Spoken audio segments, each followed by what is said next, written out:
독서 모임 추천 도서 5권을 소개해 드리겠습니다.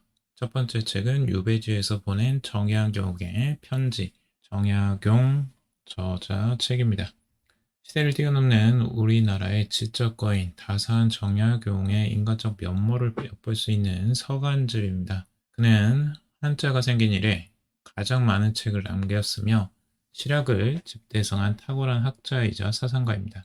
정약용은 어려서부터 남다른 총명함이 있었고 벼슬길에 올라서는 정조의 각별한 신임과 총애를 받았습니다. 하지만 정조 사후 권력의 암투 속에 한순간에 죄인의 신분이 되었습니다.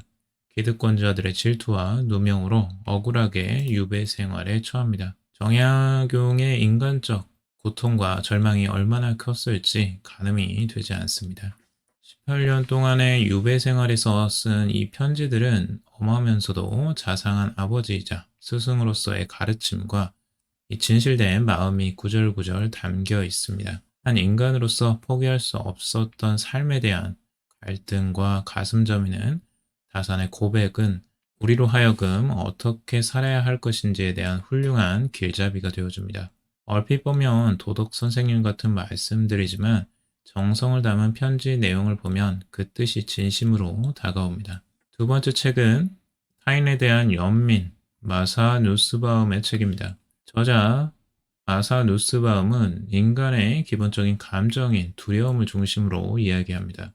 미지의 생 앞에서 한없이 불안해진 개인이 어떻게 이를 타인에 대한 배제와 증오로 발산하고 나아가 사회적 분열을 일으키는지 그 내면의 지도를 그려냅니다. 저자는 두려움이 어떻게 시기와 분노라는 유독한 감정들로 번져가는지, 대중들의 공포심을 자극하는 포퓰리즘 정치가 현대 민주주의를 좀먹는 과정을 냉철하게 진단합니다. 성별, 종교, 직업, 나이, 장애, 성적 지향 등 다양한 사회적 편가르기의 근본에는 인간의 내밀한 감정이 배어 있습니다. 계급, 계층 간 갈등, 여성 혐오, 진보와 보수의 대립 등 이러한 정치적 감정들은 늘 이면의 권력자들에 의해 교묘히 조정되어 왔습니다. 무지에서 두려움을 느끼고 두려움이 혐오를 불러일으킵니다. 우리 사회의 이러한 분열과 다툼은 결국 우리 안에 불안과 두려움의 감정이 표출되는 것이라 생각됩니다. 이런 분열을 해소하기 위해서는 결국 사람 간의 사랑과 감사가 절실히 필요해 보입니다. 세 번째 책은 트럼프 2.0 시대 박종훈 저자의 책입니다.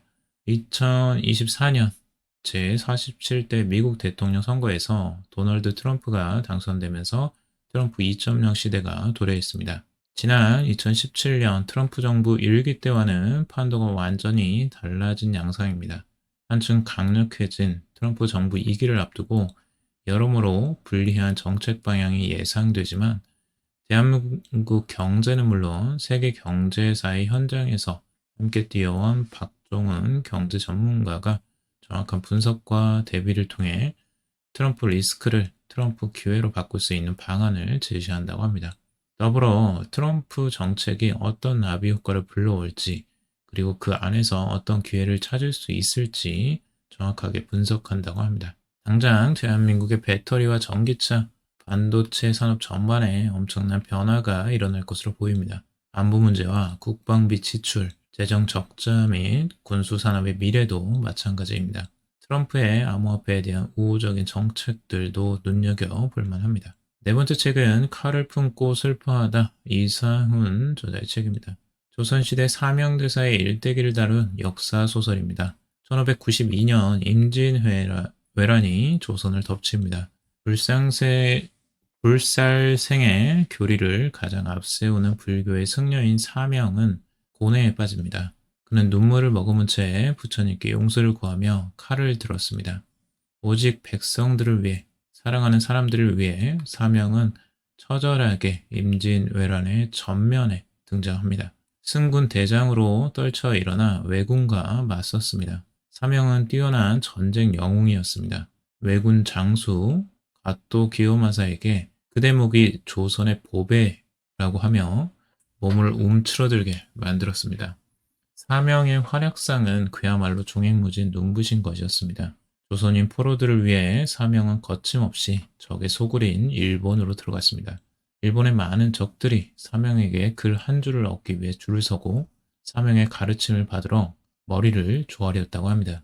사명은 무도한 일본의 적들에게 결국 문이야말로 무를 이기는 진리의 힘을 설파하고 그들로 하여금 고개를 숙이게 했습니다. 그리고 끝내 1,500명에 달하는 조선 백성을 데리고 고국으로 돌아왔습니다. 임진왜란에서 이순신 장군에 대한 공은 많이 알고 있지만 삼양대세에 대한 이러한 공적은 잘 모르고 있었습니다. 이렇게 나라를 위해 헌신하신 위인을 제대로 알지 못했다는 것에 부끄러움을 느꼈습니다. 이야기가 정말 흥미롭고 재미있습니다. 드라마로 제작해도 좋겠다는 생각이 들었습니다. 다섯 번째 책은 모리와 함께한 화요일입니다. 미치 앨범 저자의 책입니다. 제자 미치가 루게릭병을 앓으며 죽음을 앞두고 있는 한 저명한 사회학 교수인 모리와 함께 인생 이야기를 하는 내용입니다. 치열한 삶을 살면서 잃어버린 것들을 되찾는 과정을 서술하고 있습니다. 모리 교수를 보면서 위대한 스승이란 인생의 의미를 깨우쳐주고 상대를 변화하게 만드는 사람이라는 걸 느끼게 됩니다. 이 책에서 감명 깊게 봤던 부분은 이것입니다. 제자가 스승에게 만약 건강하게 24시간이 주어진다면 무엇을 하고 싶으세요? 라고 질문합니다. 모리 교수는 이렇게 대답합니다. 아침에 일어나서 운동을 하고 스위트롤 빵과 차로 아침 식사를 하고 수영하러 가겠어. 그런 다음 찾아온 친구들과 맛 좋은 점심 식사를 함께하고 그런 다음 산책을 나가겠어. 나무가 있는 정원으로 가서 나무도 보고 새도 구경하면서 오랫동안 보지 못한 자연에 파묻히겠네. 저녁엔 레스토랑에 가서 스파게티를 먹고 싶네. 그런 다음 나머지 저녁 시간 동안 춤을 추고 싶네. 거기 있는 멋진 파트너들과 지칠 때까지 춤을 춰야지. 그런 다음 집에 와서 깊고 달콤한 잠을 자는 거야. 특별한 일을 할 거란 기대감이 무색하게 무척 소박하고 평범한 일상을 이야기합니다. 그가 원하는 건 완벽하게 평범한 하루라는 것에 하루를 소중하게 생각하지 않았던 것을 반성하기도 했습니다. 이상 독서 모임 추천 도서 5권을 소개해 드렸습니다. 감사합니다.